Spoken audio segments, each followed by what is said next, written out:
أعوذ بالله من الشيطان الرجيم. بسم الله الرحمن الرحيم. يا بني إسرائيل اذكروا نعمتي التي أنعمت عليكم وأني فضلتكم على العالمين.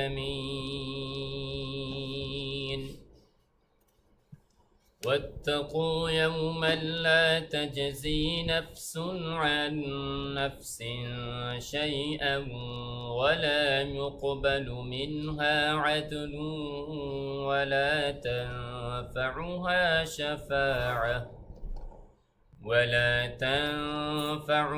شفاعة ولا هم ينصرون.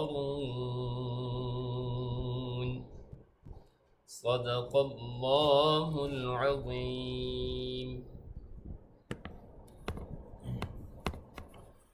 الحمد لله وحده والصلاة والسلام على من لا نبي بعده ونشهد أن لا إله إلا الله وحده لا شريك له ونشهد أن سيدنا ومولانا محمد ونشهد أن لا إله إلا الله ونشهد أن محمدا عبده ورسوله. اما بعد فاعوذ باللہ من الشیطان الرجیم. بسم اللہ الرحمن الرحیم. یا بنی اسرائیل اذکروا نعمتی التی انعمت علیکم وانی فضلتکم علی العالمین. اللہم صلی علی سیدنا محمد وعلی آل سیدنا محمد وبارک وسلم تسلیما کثیرا کثیرا. حضرت قاری صاحب نے جو حصہ تلاوت کیا وہ ہے 122 اور 123 سورہ البقرہ. سب سے پہلے آج کے سبق کا ما قبل سبق کے ساتھ ربط. گزشتہ سبق انتہائی جامع سبق تھا جس میں اولاً حضرت نبی اکرم صلی اللہ علیہ وسلم کے لیے تسلی تھی اور کہا گیا تھا نبی مہربان صلی اللہ علیہ وسلم کو کہ ہم نے آپ کو قرآن مقدس دے کر جو پہلا فریضہ سونپا ہے وہ بشیر کا ہے اور جو دوسرا فریضہ سونپا ہے نذیراً وہ نذیر کا ہے. جب آپ اپنے اس فریضے کو سر انجام دے دیں گے پھر بھی اگر کوئی نہیں مانتا تو وَلَا تُسْأَلُ عَنْ أَصْحَابِ الْجَحِيمِ، آپ سے ان جہنمیوں کے بارے میں سوال نہیں کیا جائے گا. اور ساتھ ہی اولاً حضور کو مخاطب کر کے ثانیاً قرآن کے ہر مخاطب کو خطاب کرتے ہوئے کہا وَلَن تَرْضَىٰ عَنْكَ الْيَهُودُ وَلَا النَّصَارَىٰ، تم سے کبھی بھی یہود اور نصارہ راضی نہیں ہو سکتے. ان کی رضا کی ایک ہی صورت ہے کہ حتیٰ تتبع ملتہم، تم ان کے مذہب کا کیا کرو؟ اتباع کرو. اب وہ مذہب بھی ایسا بن چکا ہے کہ جو منسوخ ہو چکا ہے. مذہب بھی ایسا ہے کہ جس میں تحریف انہوں نے کر دی ہے، مانن بھی تحریف کر دی اپنی کتاب میں، لفظوں میں بھی تحریف کر دی. اس محرف شدہ اور اس منسوخ شدہ دین کا اگر آپ اتباع کریں گے تو وہ پھر آپ سے کیا ہوں گے؟ راضی ہوں گے. اور آپ یہ بات ذرا ذہن میں رکھیے کہ ان کی جو ملت ہے جو منسوخ ہو چکی ہے، جو محرف شدہ ہے، یہ قابل اتباع نہیں ہے. ان ھدی اللہ ھو الھدی، اللہ کی جو بتائی ہوئی راہ ہے وہی اتباع کی کیا ہے؟ قابل ہے، اسی پہ چلنا ہے آپ نے. اب زجر کیا تھی؟ وَلَئِنِ اتَّبَعْتَ أَهْوَاءَهُمْ، یہ اولاً حضور کو خطاب ہے، ثانیاً قرآن کا ہر مخاطب اس کے اندر ہے کہ اگر آپ نے ان کے خواہشات کی کیا کر لی؟ اتباع. بڑی واضح ہو گئی بات پچھلے سبق میں اور اب بھی ہمارے سامنے کہ اللہ پروردگار عالم نے ان کی ملت کو ملت نہیں کہا اللہ نے ان کی ملت کو اب کون سا لفظ دیا ہے؟ احوا کا. جو ان کے دل میں آیا انہوں نے اسی کو کیا بنا لیا ہے؟ مذہب بنا لیا ہے، ملت بنا لیا ہے. اب یہ ملت نہیں رہی بلکہ یہ کیا بن چکی ہیں؟ احوا بن چکی ہیں. اگر ملت ہوتی تو ناسخ پہ عمل کرتے، منسوخ پہ کبھی بھی عمل نہ کرتے.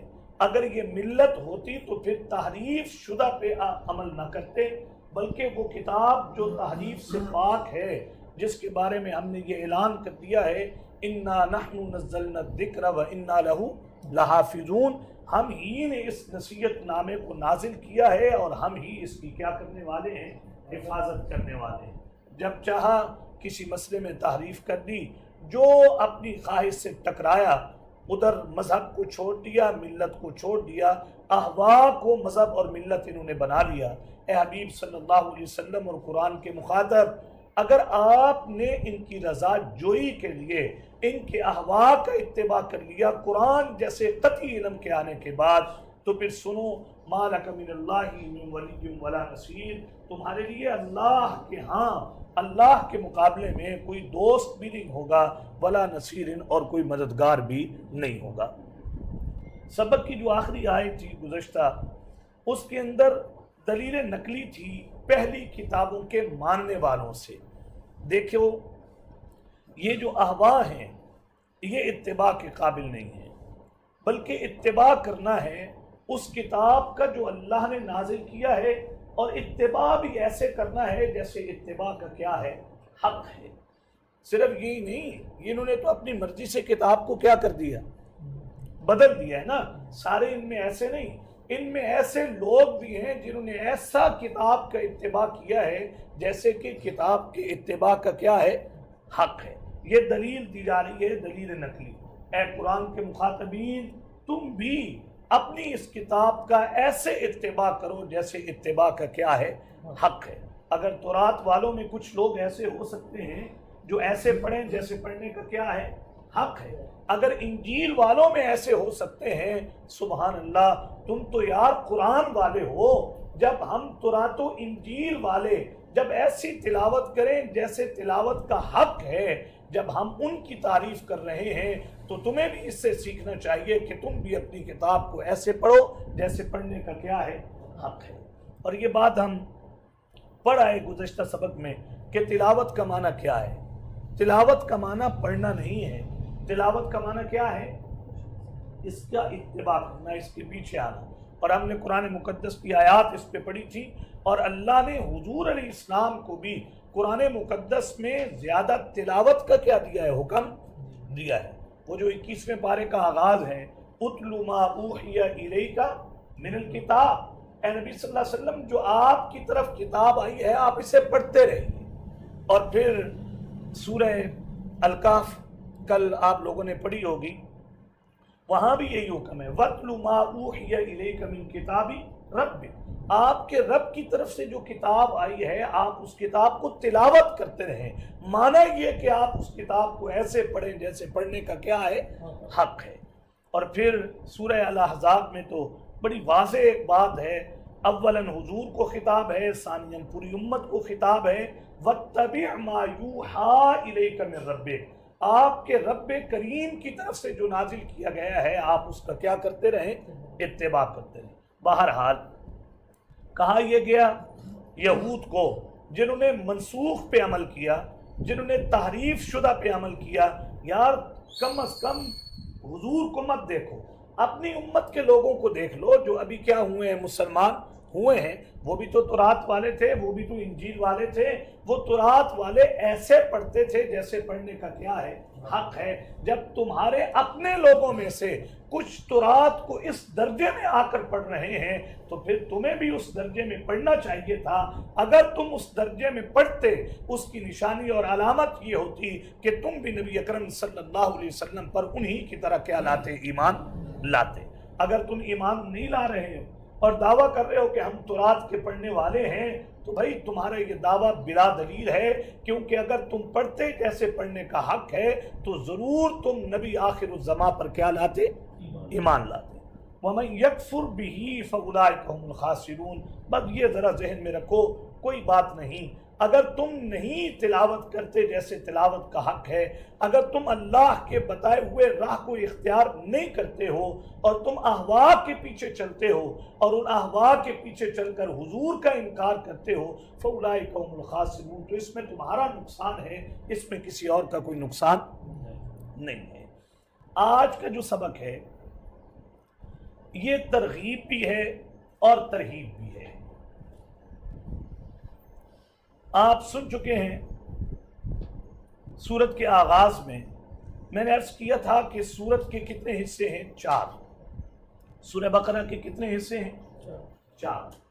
پہلا حصہ ہے توحید پر مبنی، دوسرے حصے میں بیان ہے نبی اکرم صلی اللہ علیہ وسلم کی رسالت کا، تیسرے حصے میں بیان ہے جہاد فی سبیل اللہ کا، اور چوتھے حصے میں بیان ہے انفاق فی سبیل اللہ کا۔ کتنے مضمون ہیں بنیادی طور پر؟ 4۔ 2 ہیں اس میں اور، لیکن وہ ثقیل نہ ہو جائیں، انشاءاللہ آگے چل کر میں ان کو، اور وہ جو 2 ہیں وہ جہاد فی سبیل اللہ ہی کو جاندار بنانے کے لیے ہیں، مثلا امور انتظامیہ اور امور مصلحہ جو پہلے گزر چکے۔ تو کتنے حصے ہیں بنیادی طور پر سورہ بقرہ کے؟ 4۔ اگر دوسرے لفظوں میں تعبیر کیا جائے تو پھر اس کے حصے کل کتنے بن جائیں گے؟ 6۔ اللہ کی توحید، نبی اکرم صلی اللہ علیہ وسلم کی رسالت، جہاد فی سبیل اللہ، انفاق فی سبیل اللہ، امور انتظامیہ اور امور مصلحہ۔ اللہ اکبر۔ یہاں جو آج قاری صاحب نے تلاوت جہاں ختم کی ہے 123 پر، یہاں سورہ بقرہ کا پہلا حصہ مکمل ہو گیا جس میں اللہ کی توحید کا کیا تھا؟ بیان تھا۔ اب جب زندگی رہی، کل کا سبق شروع ہوگا آیت نمبر 124 سے، یہاں اس سورت کا دوسرا مرکزی مضمون جو نبی اکرم صلی اللہ علیہ وسلم کی رسالت کے متعلق ہے وہ شروع ہو رہا ہے۔ معنی یہ جیسے اللہ کی توحید کا اقرار بندے پر لازم ہے، ایسے حضور صلی اللہ علیہ وسلم کی رسالت کا اقرار بھی بندے پر کیا ہے؟ لازم ہے۔ توحید تو مانے، رسالت کا اقرار نہ کرے، ایسے بندے کا ایمان اللہ کے ہاں معتبر نہیں ہے۔ تو یہ پہلا حصہ ختم ہوا ہے۔ اب اس پہلے حصے کے اختتام پر پھر دوبارہ پہلے والی بات کر کے ترغیب دلائی جا رہی ہے، ترہیب دلائی جا رہی ہے۔ بھائی اتنا جو مفصل تمہارے سامنے اللہ کی توحید کا بیان ہوا ہے، تمہیں چاہیے کہ تم اللہ کی اس توحید کو قبول کرو۔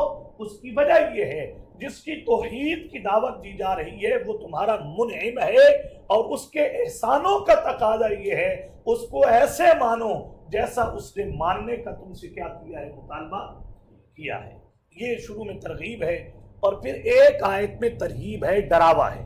اگر اللہ کو ایسے نہیں مانو گے جیسا کہ ماننے کا تم سے کیا کیا گیا مطالبہ، کبھی بچڑے کو معبود بنا ڈالو گے، کبھی حضرت عزیر کو اللہ کی اولاد بناؤ گے، کبھی حضرت عیسیٰ کو اللہ کی اولاد بناؤ گے، کبھی اللہ کے برگزیدہ بندوں کو اللہ کا اگر تم شریک بناؤ گے تو واتقوا، پھر ذہن میں رکھو، ڈر جاؤ اس دن سے، لا تجزی نفس عن نفس شیئا، جس دن کوئی انسان کسی دوسرے انسان کو ذرا برابر بھی کام نہیں آئے گا۔ تو یہ آخر میں ترہیب ہے۔ اب ذرا دوسرے انداز میں بھی اس آیت کو سمجھ لیجیے۔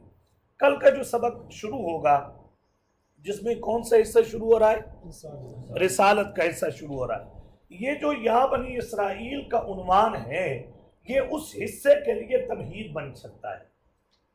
پہلے حصے کے لیے اختتام بھی ہے اور اگلے حصے کے لیے آغاز بھی ہے۔ بات سمجھ میں آ رہی ہے کہ نہیں؟ ہم جو تم سے رسالت منوانا چاہتے ہیں، او اولاد یعقوب، رسالت پر ایمان لانا اس لیے ضروری ہے کہ یہ ان کے طرف سے نبی بن کر آئے ہیں، التی انعمت علیکم، جس ذات نے تمہارے اوپر کیا کیے ہیں؟ انعام کیے ہیں۔ اس کے انعامات کا تقاضا یہ ہے کہ تم اس نبی کی رسالت پر کیا لاؤ؟ ایمان لاؤ۔ اگر تم اس نبی کی رسالت پر ایمان نہیں لاتے، واتقوا یوما، پھر ڈر جاؤ اس دن سے جس دن میں کوئی انسان کسی دوسرے انسان کو کام نہیں آئے گا۔ آیت کا مطلب سمجھ گئے؟ ایک مطلب یہ کہ جو حصہ، کتنے حصے ہیں سورت کے؟ 4۔ جو پہلا بنیادی حصہ توحید کا ختم ہو رہا ہے، اس توحید والے حصے کو اپنانے کی پھر دعوت دی جا رہی ہے اور کہا جا رہا ہے اس منعم کو ایسے مانو جیسے اس نے تمہیں ماننے کا کیا دیا ہے، حکم دیا ہے، اس لیے کہ یہ تمہارا منعم ہے۔ وَأَنِّي فَضَّلْتُكُمْ عَلَى الْعَالَمِينَ، یہ وہ ذات ہے جس نے کسی دور میں اے یہود تمہیں اپنے دور کے تمام لوگوں پر کیا بخشی تھی، فضیلت بخشی تھی۔ اور پھر اس کے بعد وَاتَّقُوا يَوْمَ لَا تَجْزِي، مانو گے ٹھیک ہے، نہیں مانو تو پھر ڈر جاؤ اس دن سے۔ یہ تھا ان آیات کا مختصر خلاصہ۔ اب دیکھیے یہ جو عنوان ہے یہ تیسری بار آ رہا ہے۔ کتنی بار آ رہا ہے؟ پہلی بار آپ کو یاد ہوگا ہم نے سورہ بقرہ کو شروع کیا تو ہم نے اس کا ربط فاتحہ کے ساتھ یہ لگایا تھا کہ سورہ فاتحہ میں کل کتنی جماعتوں کا تذکرہ ہے؟ 3 جماعتیں۔ ایک وہ جن پر اللہ کا انعام ہوا، دوسری وہ مغضوب علیہم جن پر اللہ کا غضب ہوا، تیسری وہ جماعت ولضالین جو راہ حق سے کیا ہوئی، گمراہ ہوئی، بھٹک گئی۔ سورہ بقرہ میں انہی 3 جماعتوں کو تفصیل کے ساتھ کیا کیا گیا تھا، بیان کیا گیا تھا۔ سبحان اللہ سبحان اللہ۔ منعم علیہم کون ہوتے ہیں؟ انسان کیسے بنتا ہے ایسا کہ اس پر اللہ کا کیا ہو، انعام ہو؟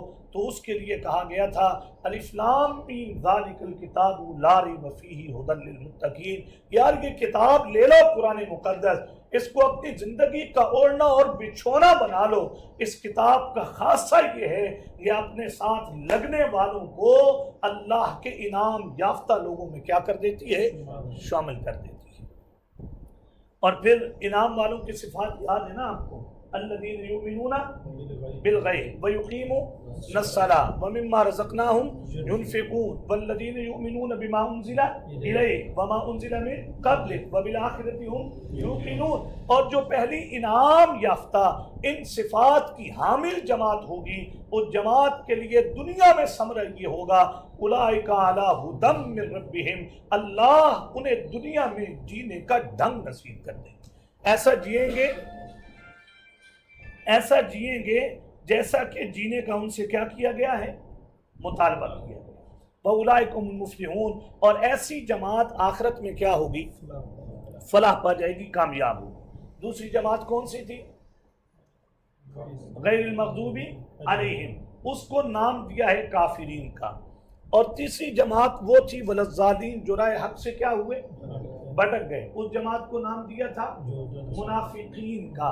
یہ 3 جماعتوں کا تذکرہ کرنے کے بعد اللہ پروردگار عالم نے اس سورت کا پہلا بنیادی مضمون ذکر کرتے ہوئے کہا تھا یا ایھا الناس اعبدوا ربکم، اے لوگو تم اپنے رب کو عبادت میں کیا جانو، ایک جانو۔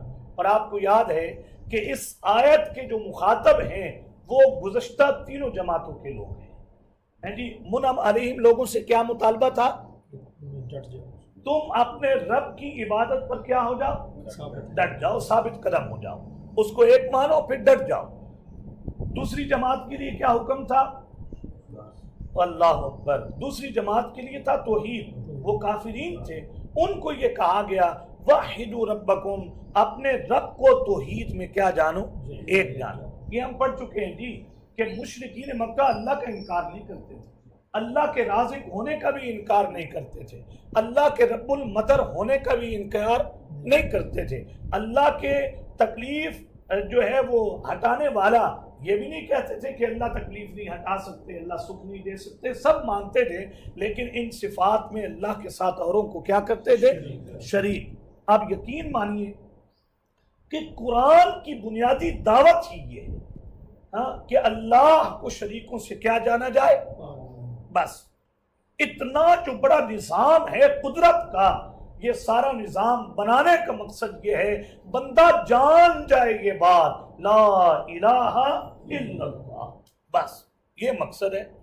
لیکن اگر اتنا بڑا قدرت کا جو جال ہے جس کو سمجھنے سے انسان قاصر ہے، اگر انسان نے اتنے بڑے نظام کو دیکھ کر بھی اپنے رب کے ذات میں اور صفات میں شریک کر دیا، وہ بندہ تو پھر اپنے مقصد تخلیق کو پہچانا ہی نہیں۔ تو بہرحال دوسری جماعت کو کہا گیا اپنے رب کو عبادت میں کیا جانو، ایک، اور تیسری جماعت کو کہا گیا کہ تم اپنی عبادت میں کیا پیدا کرو؟ اخلاص. یہاں آتے ہو تو ان کے بن جاتے ہو اور وہاں جاتے ہو تو ان کے بن جاتے ہو. ایسا مت کرو، تم اخلاص پیدا کرو. تینوں جماعتوں کو حکم تھا اور کہا یہ گیا اگر ہم تم سے اپنی توحید کا مطالبہ کر رہے ہیں یہ بلا دلیل نہیں ہے، ہم اس پر دلائل رکھتے ہیں، جن میں پہلی دلیل یہ تھی یا ایھا الناس اعبدوا ربکم الذی خلقکم، اور میاں عبادت کرو، عبادت میں ایک جانو اپنے اللہ کو، اس لیے الذی خلقکم، اس نے تمہیں کیا کیا ہے. اب دیکھیں انسان کیسے بنتا ہے. والذین من قبلکم، اس نے تم سے پہلوں کو کیا کیا ہے؟ پیدا کیا ہے. الذی جعل لکم الارض فراشا، اور دیکھو تو صحیح زمین کیسے بچھونا بنا دی. والسماء بناء، دیکھو آسمان کیسے چھت بنا دیے اور کیسے آسمان سے پانی نازل کر دیا اور کیسے اس کے ذریعے ثمرات نکال دیے، پھر تمہیں یہ رزق تمہارے گھروں تک تمہیں پہنچا دیا. فلا تجعلوا للہ اندادا، جب ان کاموں میں اللہ کا کوئی شریک نہیں تو پھر عبادت میں بھی اللہ کا کوئی شریک نہیں ہے. یہ مطالبہ تھا، دلائل دیے گئے اور پھر کہا گیا اگر دلائل کی روشنی میں نہیں مانتے، اور ساتھ ہی حضور کی رسالت کا بھی ضمن آپ کو یاد ہوگا تذکرہ تھا، وَإِن كُنتُمْ فِي رَيْبٍ مِّمَّا نَزَّلْنَا عَلَىٰ عَبْدِنَا. پھر اللہ پروردگار عالم نے کہا کہ دو قسم کے انعام ہیں، ایک ظاہری انعام ہے اور ایک کیا ہے؟ باطنی اور روحانی انعام. عزت اللہ کا انعام ہے، عزت اللہ کا کیا ہے؟ بڑا انعام. کل میں ذرا جمعہ کے بعد آ رہا تھا تو گاڑی میں ہم بیٹھے تھے تو اکرامن کسی نے کوئی چیز دی تو وہ ہم نے کھائی، میرے ساتھ قاری صاحب تھے تو ہم نے کھائی تو وہ برتن جو ہے وہ پکڑانے لگے تو ایک بزرگ جو ہے نا وہ آگے بڑھے تو میں نے ان کو کہا آپ نہ آئیں، بارش تھی باہر ہم بھی نہیں نکل رہے تھے، میں نے کہا آپ نہ آئیں، شرم آتی ہے کہ آپ قابل عزت ہیں اور برتن ہم آپ کو پکڑائیں، آپ نہ آئیں، کسی بچے کو بھیجیں. انہوں نے نا بچے کو بھیجا. بعد میں ہم وہاں ان کے قریب سے گزرے گاڑی میں تو وہ ساتھ والے لڑکوں کو کہہ رہے تھے یہ دیکھو بھئی عزت اللہ کے ہاتھ میں ہوتی ہے. عزت کس کے ہاتھ میں؟ اللہ کے ہاتھ میں. کہ میری داڑھی دیکھ کر، میرے سفید بال دیکھ کر مجھے انہوں نے خالی برتن پکڑانا بھی میری توہین سمجھا ہے. اس سے پتہ چلتا ہے کہ عزت دینے والا کون ہے؟ اللہ کے ساتھ ہے. تو عزت اگر آپ کو سوسائٹی میں مل جائے تو یہ بھی اللہ کا بہت بڑا کیا ہے؟ انعام ہے نا، انعام ہے اللہ کا. اللہ اکبر. علم مل جائے یہ اللہ کا انعام ہے. اللہ اکبر، اللہ اکبر. تو اے انسان ہم نے تمہیں ظاہری انعامات بھی اتنے دیے ہیں نا کہ تم گننا چاہو تو ان کو گن نہیں سکتے ہو، اور روحانی انعام کا کبھی تم اندازہ لگاؤ. ہم نے تمہیں علم دیا ہے، ہم نے تمہیں فرشتوں سے کیا دی ہے؟ برتری دی ہے. ہم نے تمہیں مسجود ملائکہ بنایا ہے، ہم نے تمہیں ملائکہ سے تعظیم کروائی ہے. یہ سارے روحانی انعامات ہیں. ان روحانی اور ظاہری انعامات کا تقاضا تو یہ تھا اعبدوا ربکم، تم ایسے اپنے رب کو مانو جیسے ماننے کا کیا ہے؟ حق ہے. اس کے بعد ہم یہ اب بنیادی بات پہ میں آیا ہوں کہ پھر حکم تھا یا بنی اسرائیل اذکروا.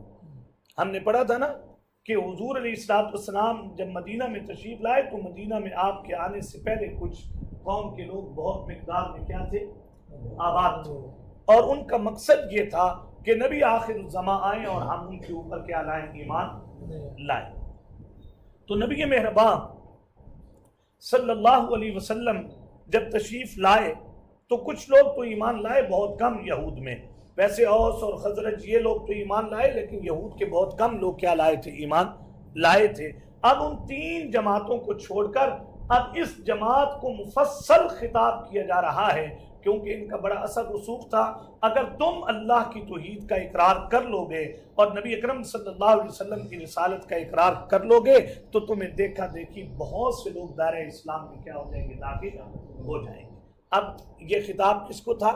یہود کو، بالخصوص یہود کے علماء. پہلی بار یا بنی اسرائیل کا عنوان قائم ہوا تھا اور میں نے وہاں پہ عرض کیا تھا کہ بنی اسرائیل اس کا معنی کیا ہے؟ اولاد یعقوب. یہ حضرت اس کا معنی ہے عبداللہ، اللہ کے کیا؟ بندے.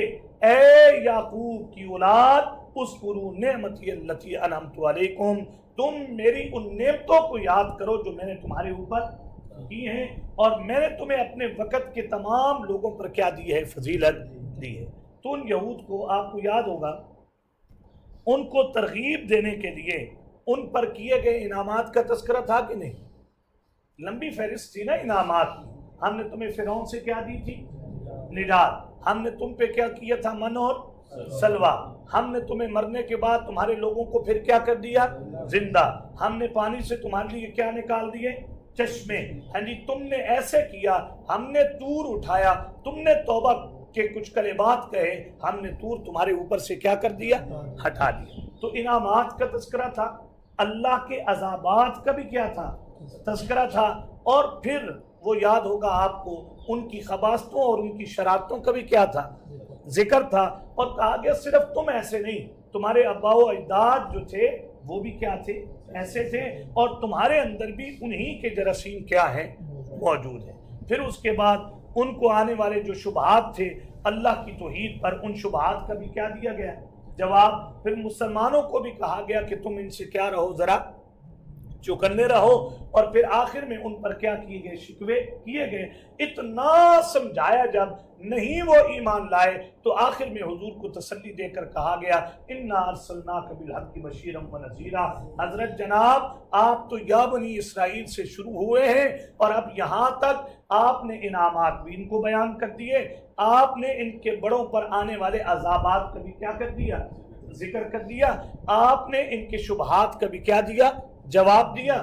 آپ نے ان کی شرارتوں کو ذکر کر کے بھی بتا دیا کہ یہ جو تم کر رہے تھے کیا کر رہے تھے؟ غلط کر رہے تھے۔ ہم نے ان پر شکوے بھی ذکر کر دیے۔ اب اتنا کچھ کرنے کے بعد اگر یہ لوگ ایمان نہیں لاتے وَلَا تُسْأَلُ عَنْ أَصْحَابِ الْجَحِيمِ، تو ایسے جہنمیوں سے آپ کے بارے میں حضور آپ سے پوچھا نہیں جائے۔ یہ تسلی۔ اب یہ تیسری بار عنوان ہے، اللہ اکبر۔ یہ تیسری بار کیوں ہے؟ بڑی پیاری بات حضرت مفتی شیخ صاحب نے لکھی ہے۔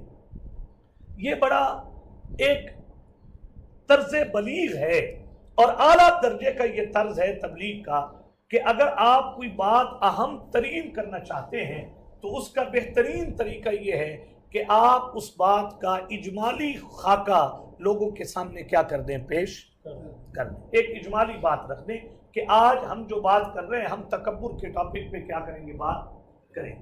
تکبر بہت بری چیز ہے، آپ اتنی بات کرتے ہیں، پھر آپ اسی بات کو 15-20 مثالوں کے ذریعے اور اس کے نقصانات کو واضح کر دیں، اور 15-20 اس کے نقصانات لوگوں کے سامنے کیا کریں؟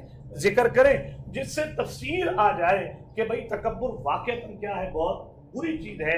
اور جب آپ پھر اپنی بات کو آخر میں لے آئیں تو اجمالاً پھر اپنی بات کو ذکر کر دیں، میاں آپ دیکھو 20-25 باتوں سے ثابت ہو گیا کہ تکبر واقعتاً کیا ہے؟ بڑی بری چیز ہے۔ اب اللہ پروردگار عالم نے بھی وہی انداز اختیار کیا ہے اور ہمیں بھی انداز بیان سکھا دیا ہے کہ جب کوئی مفصل، جب کوئی مطول، جب کوئی لمبی اگر آپ نے گفتگو کرنی ہے تو اس کا طرز بیان یہ ہے کہ اس کا خلاصہ لوگوں کے سامنے کیا کرو؟ پیش کرو، پھر اس کی کیا کرو؟ تفصیل بیان کرو، اور آخر میں پھر اس بات کا کیا کر دو؟ خلاصہ بیان کر دو۔ تو پہلا مضمون کون سا تھا؟ توحید کا۔ تو بقرہ کے آغاز سے لے کر یہاں تک کس کا بیان تھا؟ توحید کا بیان تھا۔ شروع میں یہ کہا گیا یا بنی اسرائیل، اے اولاد یعقوب، تو بھی چاہیے کہ تم اس توحید کو قبول کرو اور نبی آخر الزماں پر کیا لاؤ؟ ایمان لاؤ۔ اور پھر اللہ پروردگار عالم نے اس بات کو تفصیلاً ان کے سامنے کیا کیا؟ بیان کیا۔ اب آ کر آخر میں اجمالی طور پر پھر بیان کیا جا رہا ہے۔ دیکھو اتنے طویل تذکرے کے بعد اذکروا نعمتی التی انعمت علیکم، اے بنی اسرائیل میری ان نعمتوں کو یاد کرو جو میں نے تمہارے اوپر کی تھی۔ اب ان نعمتوں کا تقاضا یہ ہے کہ یار اتنی مفصل جو گفتگو ہوئی ہے، اس مفصل بات کو کیا لاؤ؟ ایمان لاؤ۔ یہ تھا وانی فضلتکم علی العالمین۔ یہ ہم نے پڑھ لیا کہ اس سے مراد وہ اپنے زمانے کے لوگ تھے۔ یہ حضور علیہ الصلوۃ والسلام اور حضرت عیسیٰ میں کتنے زمانے کا فاصلہ ہے؟ تقریباً 500-600 سال، مختلف قول ہیں 550 سال۔ 600 سال کا یہ جو طویل عرصہ تھا، اس میں ساری تقریباً جو لوگ تھے وہ شرک پرستی کے اندر بت پرستی میں مبتلا ہوئے. یہ ایک قوم تھی یہود کی جو توحید پر کیا رہی, کچھ صدیاں قائم رہے, اور آخر میں یہ بھی شرک کی طرف کیا ہو گئے, گامزن ہو گئے. تو اللہ نے وہ کہا وَأَنِّي فَضَّلْتُكُمْ عَلَى الْعَالَمِينَ. وہ جو فطرت کا ایک لمبا طویل زمانہ تھا, اس زمانے میں فقط تم ہی توحید پر کیا رہے, قائم رہے, اس کی وجہ سے ہم نے تمہیں جہان کے تمام لوگوں پر کیا دی تھی, فضیلت دی تھی. لیکن رفتہ رفتہ تم بھی انہی کے ساتھی بن گئے. تو وہ جو فضیلت کی وجہ تھی, جب وہ وجہ ختم ہو گئی تو پھر فضیلت بھی کیا ہو گئی, ختم ہو گئی. اب اگلی بات جو آخری آیت ہے, اس کے بارے میں ہم پہلے پڑھائے ہیں کہ دنیا میں کسی بھی مجرم کے چھوٹنے کے کتنے طریقے ہوتے ہیں, 4 ہم پڑھائے ہیں. ایک پہلا طریقہ یہ ہوتا ہے کہ ایک بندہ مجرم بن گیا, اس کے آباء و اجداد کوئی ایسے نیک لوگ تھے, ایسا کوئی نیکی کا اثر رکھنے والے تھے, اور لوگ ان کے ایسے معتقد تھے کہ انہوں نے جب اس مجرم کو دیکھا تو انہوں نے ان سے جو متاثر تھے بزرگوں سے, ان کے تاثر کی وجہ سے اسے کیا کر دیا, چھوڑ دیا. اب یہ مجرم چھوٹ گیا, اس کی برکت کس کی تھی, ان بزرگوں کی جن سے لوگ کیا تھے, بڑے متاثر تھے. اب یہ بزرگ اس مجرم کو کیا آ گئے, کام آ گئے, اس کے خاندان کے اچھے لوگ اس کو کیا آ گئے, کام آ گئے. تو اب یہ بندے کو اپنے خاندان کے یا نیک لوگ کام آ جاتے ہیں, جس کی وجہ سے مجرم دنیا میں کیا ہو جاتا ہے, چھوٹ جاتا ہے. دوسرا طریقہ کیا ہوتا ہے چھوٹنے کا, کہ ولا یقبل منها عدل, کہ کوئی آدمی دے دلا کے کیا کر لے کام. مجرم پکڑا گیا نا, تو اس نے کچھ دیا اور کیا ہو گیا, چھوٹ گیا. قیامت کے دن یہ طریقہ بھی کوئی کام نہیں آئے گا, وہاں دینے دلانے کا کوئی کام نہیں. تیسرا طریقہ ہے ولا تنفعوا شفاعۃ, بندے کے پاس سفارش بڑی تگڑی ہو, بندہ مجرم بھی ہو, لیکن اس سفارش کے بلبوتے پر مجرم اس سے کیا ہو جائے, چھوٹ جائے. قیامت کے دن یہ کوئی سفارش کا بھی, زبردستی سفارش کا کوئی تصور نہیں ہوگا. چوتھا طریقہ ہے ولا هم ينصرون, کہ بندہ تگڑا اتنا ہو, اپنے زور بازو پر بندہ کیا ہو جائے, چھوٹ جائے. قیامت کے دن کوئی انسان ایسا نہیں جو زور بازو پر اپنے مجرم کو چھڑوا لے, یا مجرم خود کیا ہو جائے, چھوٹ جائے. دیکھو دنیا میں جو مجرم کے چھوٹنے کے 4 طریقے ہیں, آخرت میں ان طریقوں میں سے کوئی طریقہ بھی انسان کو کام نہیں آئے گا. اللہ اکبر. لا تجزی نفس عن نفس شیئا, یہ صرف یہود کے لیے نہیں ہے. پہلی آیت میں بھی ہمارے لیے درس ہے کہ ہمیں اللہ کی نعمتوں کو کیا کرنا چاہیے, یاد کرنا چاہیے, اور ان نعمتوں کا شکرانہ یہ ہے کہ واجبات اور فرائض کیا کیے جائیں, ادا کیے جائیں, اور اللہ کو ایسے مانا جائے جیسے ماننے کا کیا ہے, حق ہے. یہ نعمتوں کا تقاضا ہے. اور جو اللہ نے وَأَنِّي فَضَّلْتُكُمْ عَلَى الْعَالَمِينَ, اب ہم سب سے بہترین امت ہے کہ نہیں؟ قرآن میں کہا گیا نا كُنْتُمْ خَيْرَ أُمَّةٍ أُخْرِجَتْ لِلنَّاسِ. اللہ اکبر. جیسے نبی تمام نبیوں میں اعلیٰ ہیں, سبحان اللہ صلی اللہ علیہ وسلم, ایسے تم تمام امتوں میں بہترین کیا ہو, امت ہو. اب مجھے ذرا بتائیے گا, اگر بنی اسرائیل نعمت کا شکر ادا نہ کریں تو وہ تو بن جائیں غیر المغضوب علیہم, کہ ان پر اللہ کا کیا ہوا, غضب ہوا. تو اگر ہم نعمتوں کا شکرانہ نہیں ادا کریں گے تو پھر اللہ نہ کرے ہم بھی تو اسی کیٹیگری میں کیا ہوتے ہیں, شامل ہوتے ہیں. وَأَنِّي فَضَّلْتُكُمْ عَلَى الْعَالَمِينَ, اگر انہیں یہ کہا گیا کہ تم اس نعمت کا پاس رکھو کہ ہم نے تمہیں زمانے بھر کے لوگوں پر کیا دی ہے, فضیلت دی ہے. اب ہمیں اللہ نے زمانے بھر کے لوگوں پر فضیلت دی ہے کہ نہیں دی؟ یہ امت تمام امتوں سے کیا ہے, افضل ہے, بہتر ہے. تو اب ہمیں بھی اس کی لاج رکھنی ہے کہ نہیں رکھنی.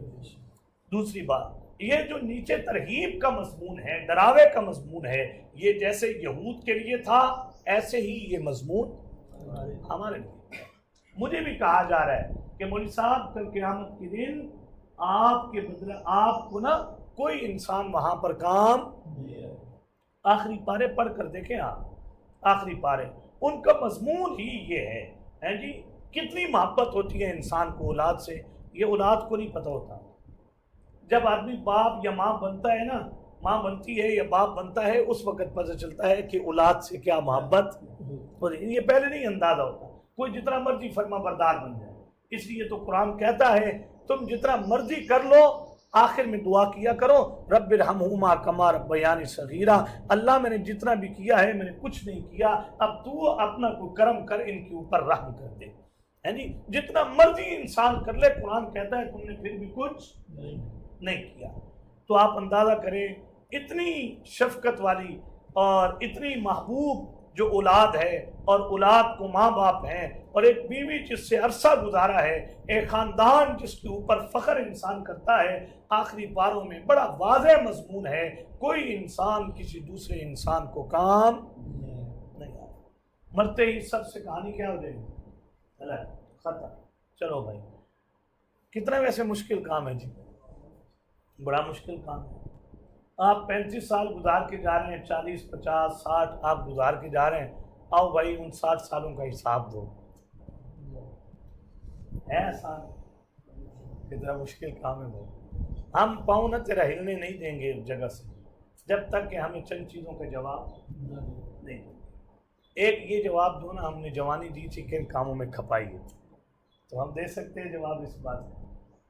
کمایا کہاں سے تھا، یہ ذرا جواب دے سکتے ہو؟ یہ بتاؤ کہ خرچ کہاں پر کیا تھا، یہ ذرا بتا دو ہمیں. کیا خیال ہے آدمی جواب دے سکتا ہے؟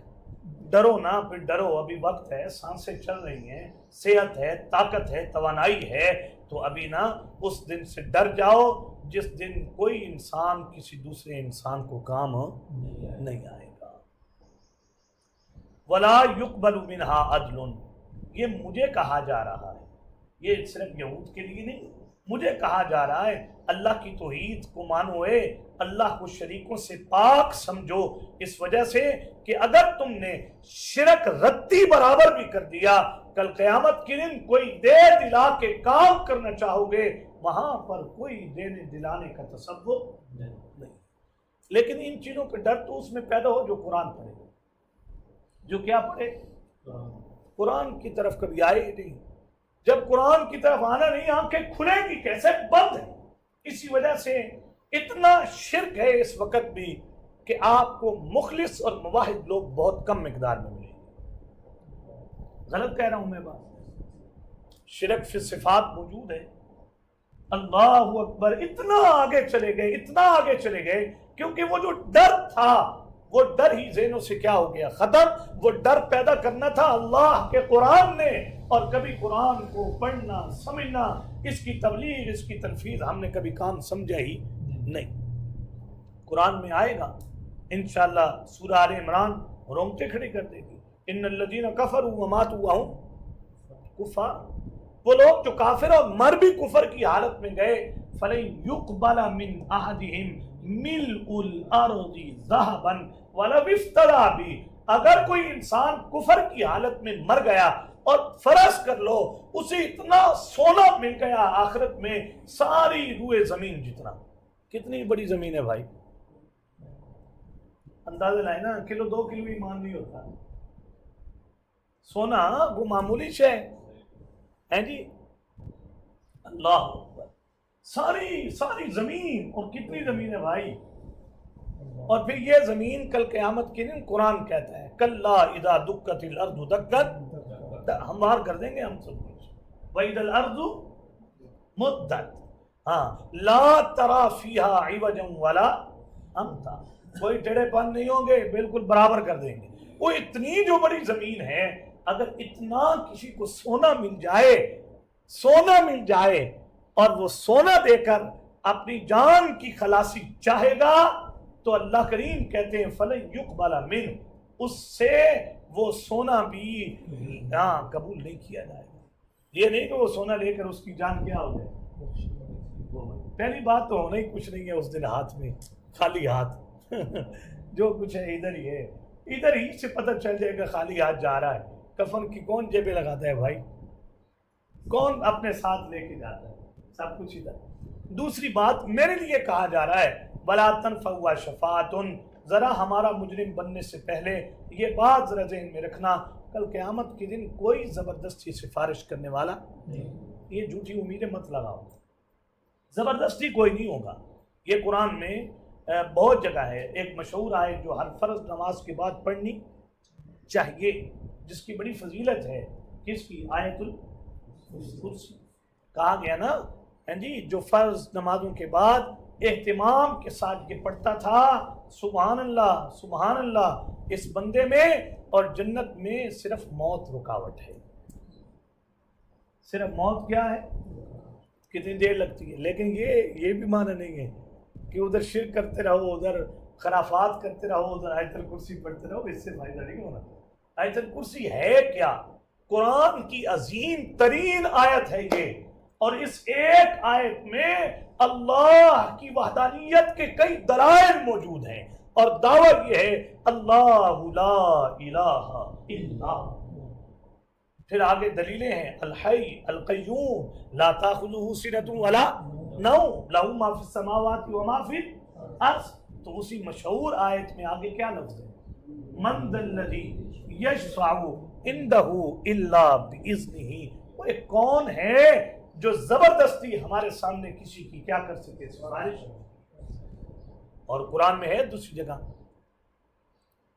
کہ زبردستی کسی کی کوئی سفارش کام نہیں، ولا شک۔ بہرحال یہ ہے دوسری جگہ۔ تو یہ میرے لیے بھی ہے نا کہ مجھے ایسا تصور نہیں رکھنا چاہیے ہے جی، ہاں مجھے کام اچھے کرنے چاہیے اور ایسا عمل کرنا چاہیے جس کی بدولت اللہ ہمیں نبی مہربان صلی اللہ علیہ وسلم اولاد کی شفاعت دے دے، حضور کی شفاعت دے دے، قرآن کی کیا دے دے؟ شفاعت۔